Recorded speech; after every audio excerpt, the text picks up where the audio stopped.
Are you ready for love? This is the question I asked myself. And let me tell you, I toiled with the answer because I actually love alone time. I love doing certain things and having my own headspace. I actually even love, getting my Amazon package without answering to no one. Now, do sometimes I get lonely? Yes. However, am I ready for love? Or are you ready for love? Because love is not what the illusion of social media platform shows it. It's not the real of perfection. It's reality. It's the nakedness of who you are, your identity, the true you, when there's no one else watching but you.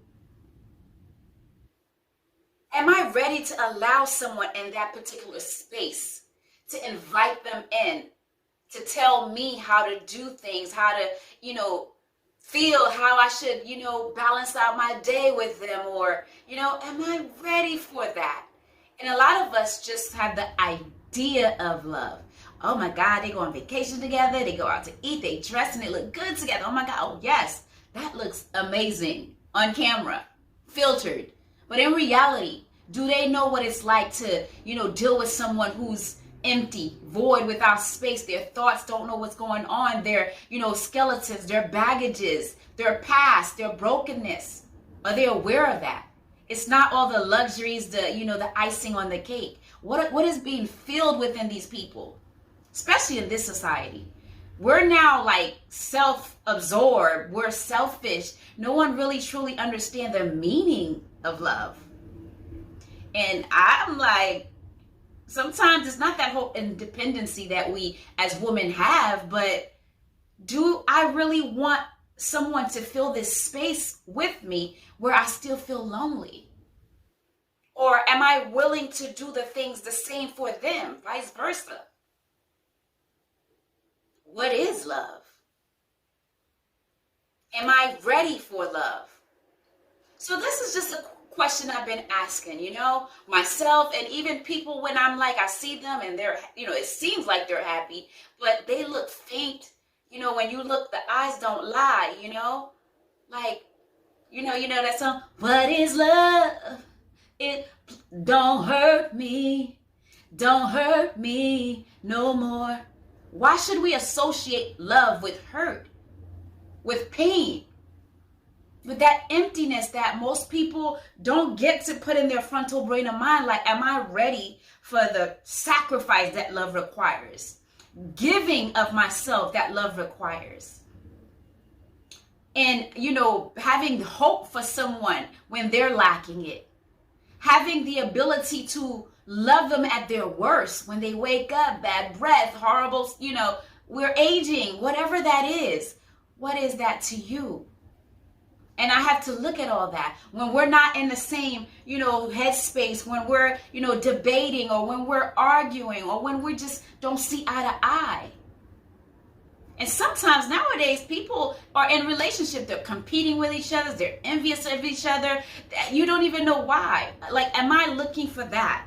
Do I need a situationship? Or am I looking for, people who are empty inside and they're looking just for the imagery on the outside or whatever? Like, I want my whole self, like everybody's looking for my other half. No, we should already be whole, solid, before we even accept to what love is to us. Because this is what love is. Love is sacrifice. Love is work. Love is truly putting someone first. But first you must love yourself. You must fill your cup first. Because you can't give anybody anything if your cup is empty. Because someone is looking for you to give them something that they can't even have access to. And how can they provide it to you freely without an expectation or an equal essence of like, I gave you this and you give me that tick for that tack? And you don't want to be in a relationship like that. First of all, you don't even want to have a situationship where you're debating whether who should have a equivalence of what. Love is not even, an equivalent. Sometimes you will have a partner or yourself that you'll love them more. They will love you more than you can even. It's never equal, because everyone has different strength. Everyone have different love language. That means you need to love that person in the language that they can receive from you. Because you could be overwhelming, overbearing. You could be too touchy, too feely. You have to be able to love the essence of who that person is, in their truth, in their nakedness, in their true identity.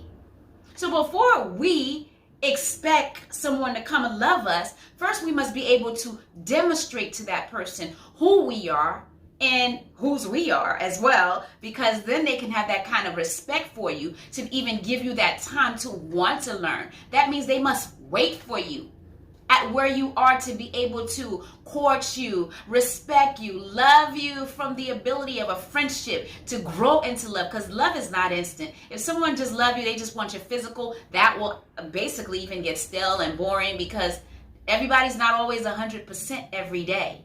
So you want to have that person that's going to be able to be openly invite you in your truth, and really be able to say, you know what, no matter what's behind these layers or behind this wall, I accept you. I love you. I want to learn you. I want to know you.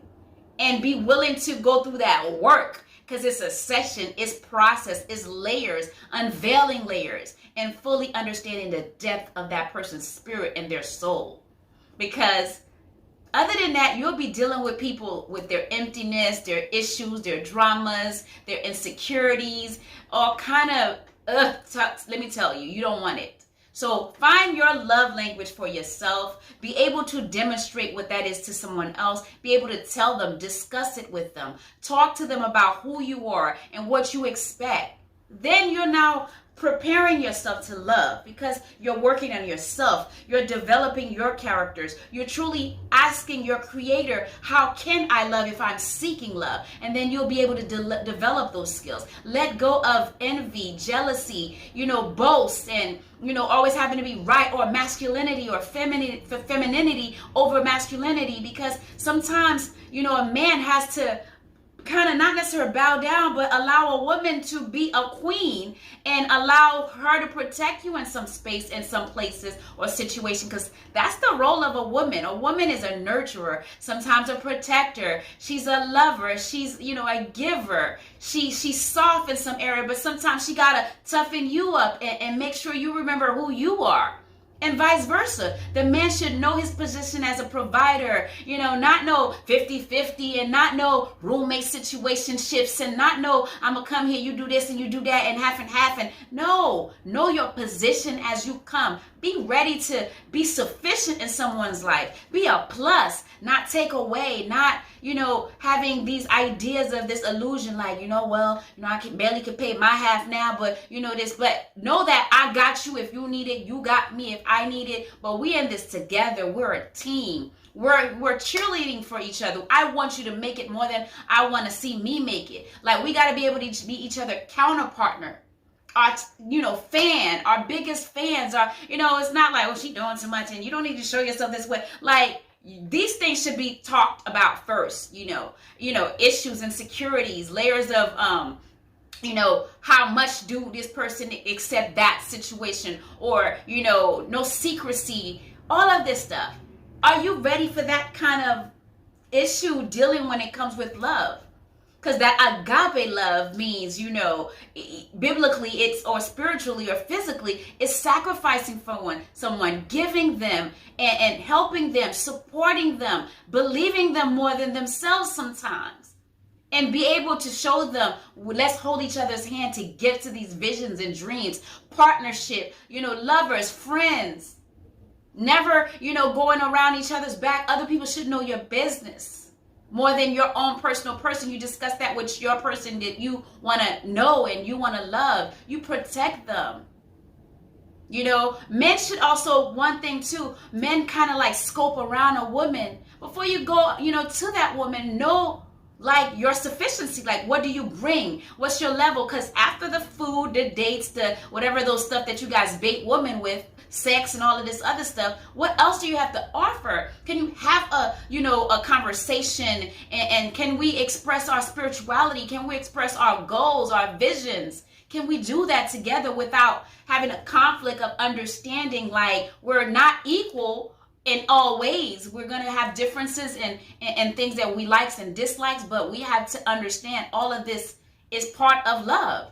Embracing people false, embracing who they were and accepting who they are now. The past is the past. Just truly loving them in their truth. And that was my thing, man. When I told with that question, because I'm like, is everybody asking themselves this before they accept love or invite love into their inner space? So I invite you on this talk. So this is your girl, Lovey, as we are basically preparing to start talking. I'm ready to talk. I got a mouth on me. People think like, I wasn't ready. And now I'm just kind of like been given the permission in my own spirit to say, just go. Go for it. Do it. I invite you on the talk. I welcome you to answer, comment. Let me know what you feel. Are you ready for love? Honestly, you can give me your opinion, even what I've answered. And, we'll be talking, conversing through Zoom. I will send links, and it's an open invitation. So come in on the talk, let it all out. Ladies, girls, let's talk. Let's just be no filter. Guys, it's no male or female. It's just we need to let it all out. We need to understand who we are and what we want, and how can we come together to prepare ourselves to be that vessel for whomever we're seeking out for. That person that we believe that we love. Can we really love them in their truth? So that's the question. Are you ready for love? Am I ready for love? So let's find the answer. And if not, we'll either hear other people's story and situations or examples of what love is, and we'll start working towards that goal. And, get out of selfishness, love more, ourselves, others, and then we'll be able to find that what love is to us in our language. So don't forget to hit like, share, and comment. And also, I invite you on Let It All Out. And ladies, girls, let's talk, because girls are talking.